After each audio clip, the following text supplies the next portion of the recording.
ឈ្មោះថាសូរីសីជាកូនស្រីដំបងក្នុងគ្រួ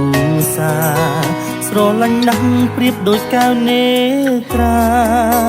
មានអ្នកណាប្រៀបស្មើបានឡើយកូនទីពីរឈ្មោះថាសូថាណាក់បញ្ជាក់ច្បាស់ថាជាកូនប្រុងពេកូនកាត់មកជួយចម្រើនម៉ែអីដឹងខុសត្រូវចេះជួយគ្រប់ការងារបាម៉ាក់ស្រឡាញ់កូនទាំងពីរនាក់ស្មើគ្នាមិនអាចកែគ្នាពីទំហំក្តីស្នេហ៍ទោះបីមានប៉ុនភ្នំ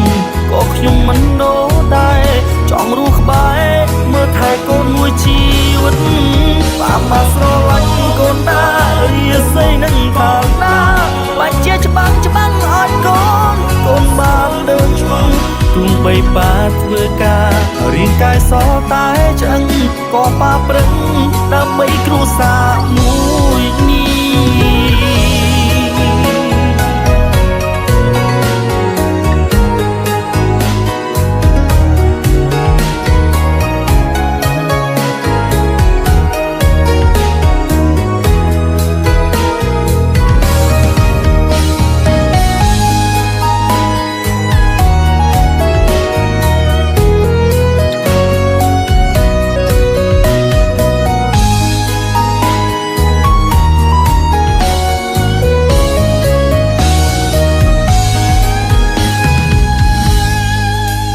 កូនទីមួយឈ្មោះថាសូរី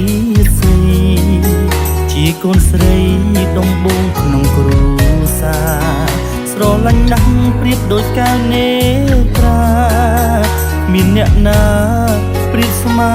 បានឡើយកូនទីពីរឈ្មោះថាសូថាណាក់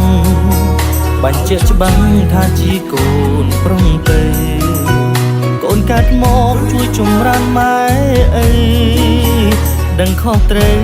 ចេះជួយគ្រប់ការងារបាម៉ាក់ស្រឡាញ់កូនទាំងពីរនាក់ស្មើគ្នាមិនអាចកែគ្នាពីទំហំក្តីស្នេហ៍ទោះបីមានប៉ុនភ្នំក៏ខ្ញុំមិនដូរដែរចង់រស់ក្បែរមើលថែកូនមួយជីវិតបាម៉ាក់ស្រឡាញ់កូនដែររាសីនឹងខាងណាបាច់ជាច្បាំងឲ្យកូនបានដឹងទោះបីប៉ាធ្វើការរាងកាយសតែឆ្អឹងក៏ប៉ាប្រឹងដើម្បីគ្រួសារមួយនេះ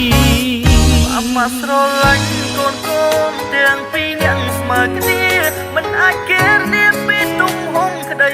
ស្នេហ៍ទោះបីមានប៉ុនភ្នំក៏ខ្ញុំមិនដូរដែរចង់រស់ក្បែរមើលថែកូនមួយជីវិតបាម៉ាក់ស្រឡាញ់កូនដែររាសីនឹងខាងណាបាច់ជាច្បាំងឲ្យកូនបានដឹងទោះបីប៉ាធ្វើការរាងកាយសតែឆ្អឹងក៏ប៉ាប្រឹងដើម្បីគ្រួសារមួយនេះទោះបីប៉ាធ្វើការរាងកាយសតែឆ្អឹងក៏ប៉ាប្រឹង